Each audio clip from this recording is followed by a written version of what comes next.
About a week ago, I made a video about my top 10 Berklee College music takeaways.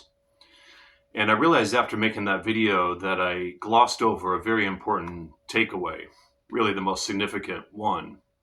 So I wanted to make this video to highlight that. And I hope that through telling my story, that I can help others to kind of find their own version of this. I hope I just think that being a musician and artist in the world, an important part of that is to inspire others. And as a music teacher, educator, I also hope to provide knowledge and education for people as well. So I hope in just telling my story here that, you know, I think everybody can have their own version of this if they haven't already. And I apologize to those that are watching that have already heard me talk about some of this stuff. But this is really important, or just it's been a very important part of my life. So I wanted to share it. And for those that are interested, yeah. So in that top 10 takeaway video, I mentioned that studying with Mick Goodrick and Wayne Krantz was very important. And so, but I didn't highlight how important Wayne Krantz has been for me in my life and me as a person and as a musician. So I'm going to share various things here, some pictures and all sorts of stuff. So I initially became aware of Wayne Krantz's music when I was a teenager taking lessons at a music store. The owner, who also had attended Berklee, was listening to his record Two Drink Minimum, and this is when I was about 15 years old. So I started to get into Wayne's music around then, not heavily, but I was listening to that record and then Greenwich Mean. And then when I went to Berklee College of Music, I had no idea that he was going to be teaching there. So I ended up in my second semester taking a class with him. And he only taught there, I believe, for only 4 semesters total. And so it was his second semester teaching there. And he was just commuting from New York City into Boston to teach there. And so this class I took was very intimate and small, which was great because we were able to play and ask all the questions that we had. And yeah, it was a 2-hour class once a week. So that was a really big deal right there. Just the fact that he was teaching there and then to have the opportunity to study with him. And so that was my second semester. And then my 5th semester, I took private lessons with him. And out of all the teachers, he was the only one that really highlighted and encouraged me, and I would imagine he was like this for all of his students, to develop my own music. Berklee is heavily focused on jazz and to some degree classical, but it's mostly a jazz school. And I know they have, and probably even more so now, other types of music that you can study there. But so whatever compositions I was doing or improvising I was doing, it was always in the context of jazz at the school. But at the beginning of every lesson with Wayne, he had me write an original composition. So in between each lesson, I had to write original composition, and we would start each lesson that way. And so I would play the tune. I had to write it out and put it on the music stand and play it for him. And he would either have some suggestions to tweak it to make it a little better, or just some different ways to think about it that I haven't already thought of, or he would just really like it and let it be what it is. And then I was also studying, how to play bebop and straight ahead jazz. So he was actually also helping me with that because he had developed it at an earlier point in his development. So he was actually helping me with that too, even though that's not what he does or did back then. So yeah, he actually helped me to figure out how to play straight ahead jazz.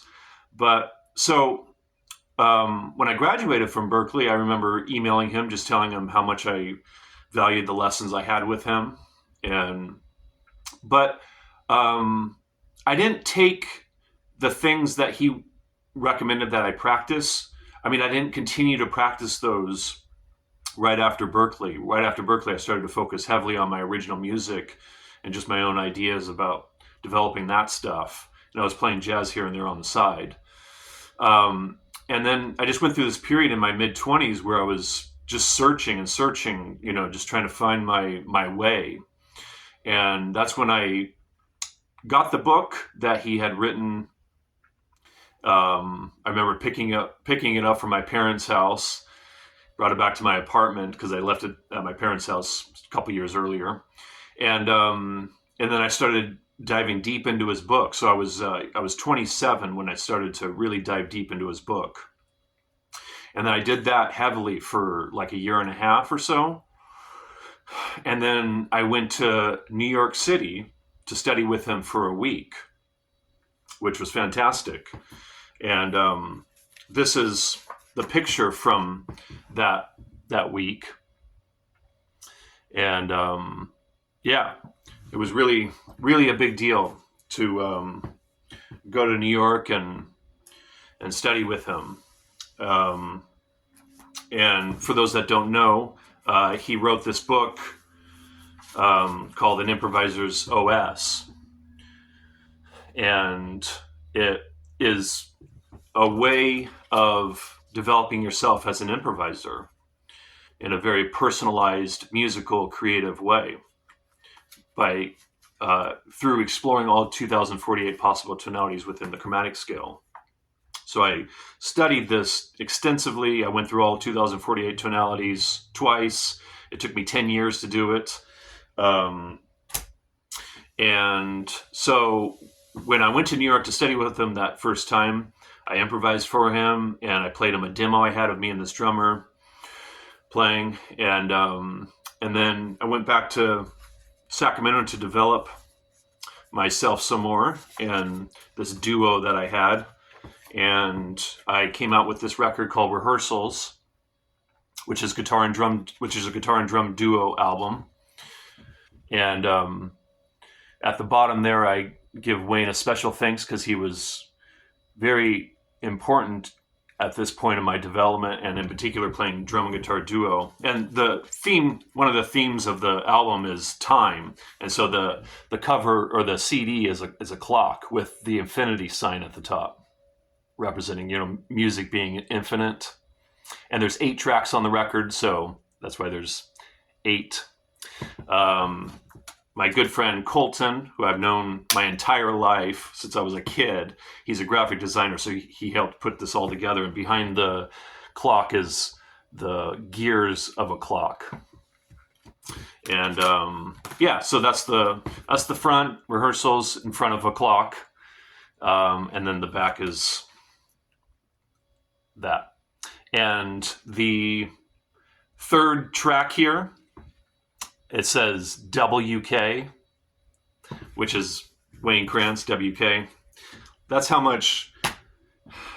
meaningful he became to me. I mean, he really became my Jimi Hendrix or my John Coltrane. Like, it was that significant for me in terms of his influence, his inspiration.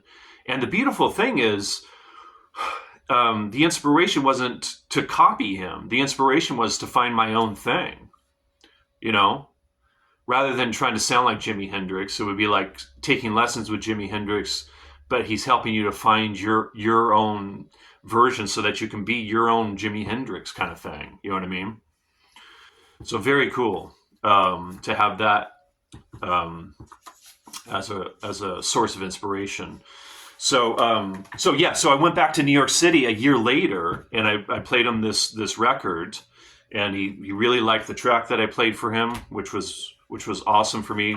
I was 29 at the time, and so that was pretty significant. And this is it's a little blurry, but it's us I saw him play at the 55 bar after taking a lesson with him, and he was playing with.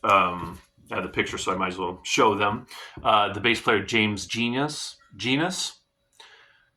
And then one of my favorite drummers. This is Keith Carlock and I at the 55. and with a clock in the back. I thought that was cool. Yeah, so I continued to practice his way of practicing, developing my own compositional concepts and improvisational concepts. And then I took a lesson with him when he was on tour in San Francisco. So I took a lesson with him there. And I remember going to another show like a year or two later in Santa Cruz, and then another one in San Francisco at Yoshi's in San Francisco. And then when I was 35, I went to Oakland because he was playing at Oakland, Yoshi's in Oakland, and I took this one lesson with him. And it was really significant because I played him. Well, first we improvised up front. We just played duo, and I improvised. And he really liked what I played. He had nothing to say about it other than he really liked what I was doing, how I was developing my ideas and the time and everything, which, you know, Wayne is very, what should I say, militaristic or hardcore or critical of playing with good time. That's one of the features of his music. And so I worked really hard at getting that together with a metronome and the whole thing, you know. And I played in one of my tunes and improvised within that tune as a solo guitar performance, no metronome or anything. And he said I mastered time, which I actually haven't. I just got it right in that lesson. And occasionally I'll get it right, where I am keeping everything in time from the beginning to the end and everything placed just right in the grid of time with my own time. But there's been plenty of times when I've rushed the time or dragged or, you know, so I'm very far from mastering it. But just to hear him say that just meant so much. And the fact that he said he loved what I was doing as an artist, really big deal for me. I kind of felt like as a musician, I made it, you know, because here's my idol or hero telling me this, you know. So that night I went to Yoshi's, actually with my parents. It was their wedding anniversary. And they were hanging out in Oakland. And so I saw him play at Yoshi's, and this is us after the gig. And so, yeah, I kept developing myself as an improviser and stuff. And because Wayne knew how deeply I studied his book, he came out with a second edition of the book, Improviser's OS V2. I made a video about this on the channel some years ago. You can check that out if you'd like. I talk more in depth about it. But I do repeat, I mean, some of the things I'm talking about here, I do mention in that video. So apologize if you watch that. It's a little redundant in spots, but I do talk about this book some more. And I'll talk about this some more in future videos. It's just been so important to me that I'm not going to stop talking about it because there's so much to get into with this. But yeah, just thought I'd share this because it was significant. He gave me a credit in the book. And, you know, it really, that was, you know, that was just fantastic for me to get that recognition, and especially not just from him, but in his book.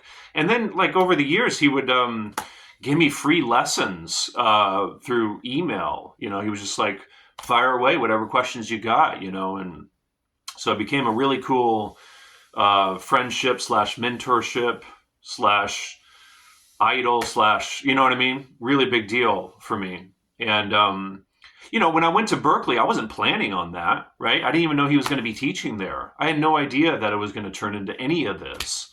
And so I think that's just kind of the cool thing about being involved in music in general is I think if we just go after stuff that's important to us in music and seek knowledge and wisdom and go out in the world to find these things, it can help us to just find our path in life.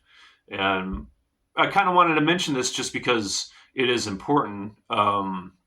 You know, we talk about people that are important to us a lot of times when after they've left us, after they've died, you know. So that's another part of the reason I wanted to make this video. And this is the guitar I used all the times I've taken lessons with Wayne. It's on the cover of that album, Rehearsals. People are probably sick of seeing it. But this guitar has been so important to me. I've taken it to New York a couple of times and played gigs in the Bay Area and took lessons with Wayne in the Bay Area with this guitar, and it continues to be my main axe for my original stuff. So that was my number one takeaway from Berklee. I haven't talked to Wayne in a long time now at this point, and I don't listen to him anymore. I've really gotten away from, being influenced by him, because it was kind of important that I get away from that to find my thing even more, I mean, and the way I improvise and compose is completely different from him. But that was sort of like I said, the kind of an important part of the inspiration, learning from him and being inspired by him. All right. Thanks for listening and watching.